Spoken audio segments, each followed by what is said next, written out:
The Heart of the Sea. Chapter 1. The Mysterious Book. David, Maria, and Leo were good friends. They lived in a small village by the sea. One day, they went to explore an old cave near the edge of the forest. The cave was dark and full of strange sounds, but the three friends were not afraid. They had explored many caves before, but this one felt different. As they walked deeper into the cave, David found something unusual. It was a small golden book, lying on a stone table. The book was old, but it shined brightly in the dim light of their flashlights. What is this? Maria asked, picking up the book. David opened it. Inside, the pages were covered in strange symbols and pictures. Some of the pictures showed an island with a glowing crystal in the center. The book seemed to talk about a powerful treasure called the Heart of the Sea. We have to find this. David said, pointing to the glowing crystal. This could be the adventure of our lives. The three friends decided to follow the clues in the book. The map inside showed the island where the crystal was hidden, and they knew they had to find it. They made plans to leave the cave and search for the Heart of the Sea. Chapter 2. The Journey Begins. The next day, David, Maria, and Leo packed their bags and set off to find the island. The book showed them a map with many places they had to visit. Some were forests, some were caves, and others were dangerous places where only the bravest explorers went. They traveled for days, following the directions in the book. Along the way, they solved puzzles and riddles that helped them move forward. Sometimes they had to cross fast rivers or climb tall mountains. But they never gave up. The map led them to the edge of a dark forest. This is it. David said, looking at the book. The forest will lead us to the next clue. They entered the forest, where the trees were thick and the shadows were deep. The sounds of birds and animals filled the air. After a few hours of walking, they found an old stone door hidden behind vines. It looked like it hadn't been opened in years. I think we have to open this door. Leo said. David found a small key hidden in the vines. He put it into the door's lock, and with a loud creak, the door opened. Inside was a small room filled with dust and old treasures. But in the center of the room was a glowing stone. It was the first clue to the Heart of the Sea. Chapter 3. The Dangerous Path. After finding the stone, the friends continued their journey. The clues were becoming more difficult to understand, and the path was getting harder. They reached a large canyon, and the only way to cross was by a narrow bridge made of ropes. This is dangerous. Maria said, looking at the bridge. We need to be careful. One by one, they crossed the bridge, but halfway across, the ropes started to break.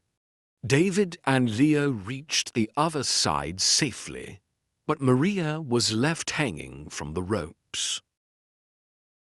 I can't hold on much longer. Maria shouted. David quickly ran back and grabbed her hand. Together, they pulled Maria to safety. They were all exhausted, but knew they had to keep going. The heart of the sea was waiting for them. Chapter 4. The Hidden Cave. After many days of traveling, the group reached a secret cave by the ocean. The entrance was hidden behind rocks, but the glowing stone they had found led them here. They knew this was where the heart of the sea was hidden. Inside the cave, the walls sparkled with ancient crystals, and the air was cool. They followed the path deeper into the cave, where they found another book. This book was even older than the first one and held more secrets about the heart of the sea. We're getting closer. Leo said. We can feel it. But as they read more of the book, they learned that the crystal could only be found if they solved one final puzzle. The puzzle was about balance. They had to choose between the crystal's power and something more important. The friends didn't fully understand yet, but they knew they had to keep going. Chapter 5. The Heart of the Sea. The cave was quiet. They could hear their footsteps echoing as they walked deeper. The farther they went, the brighter it became. It felt like the walls of the cave were glowing. Finally, they reached a big room, and there it was, the heart of the sea. In the middle of a small lake, the crystal shined like a big jewel. It gave off a warm, soft light, like it was alive. Around it were glowing plants and small, shiny stones.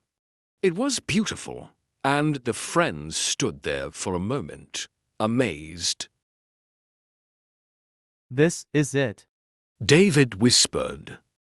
The heart of the sea. It's more beautiful than I thought. Maria and Leo nodded. They were both speechless, staring at the crystal. But before they could move forward, a shadow appeared in front of them. Not so fast. A cold voice said. A man stepped out from the shadows. He was tall and thin, with old, worn clothes. His eyes were sharp and full of greed. He smiled at them in a way that made their skin crawl. You think you can take it? He said. This treasure is mine. David took a step forward. We found it first. We have the right to take it. The man laughed. Right. There is no right. Only the strong can take treasure. And I am the strongest here. The friends looked at each other, unsure of what to do. The crystal was right there, glowing in front of them. It was so tempting to take it, but David had an idea. He stepped back. Why do we need this treasure? David asked. If we take it, we will be like him, just looking for power. What does it really change? Does it make us better? Maria and Leo thought about it. They realized David was right. They had learned so much already about friendship, courage, and helping each other. The crystal was not the most important thing. The real treasure was what they had already found. Leo spoke quietly. We don't need it. We've already learned what we need. We're stronger now, and that's enough. Maria nodded. We found something more important than a crystal. We found what matters most. David smiled at his friends. They had grown. They realized that the crystal was not the real treasure.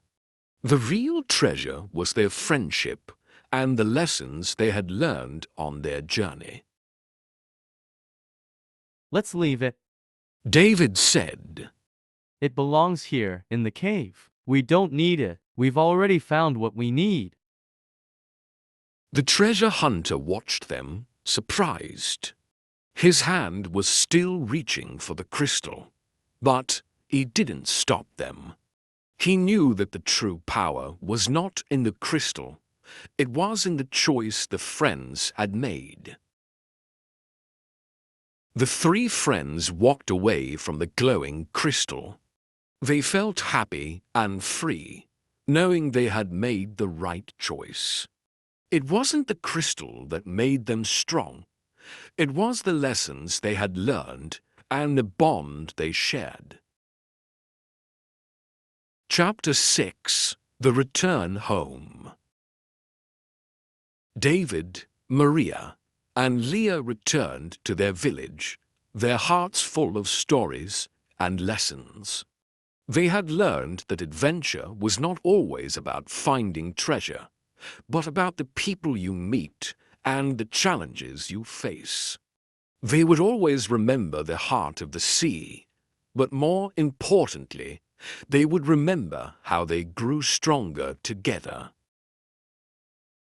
The Golden Book was left behind, its mysteries solved, but its story would stay with them forever. And as they walked back to their village, they knew that the greatest treasure of all was the adventure they had shared.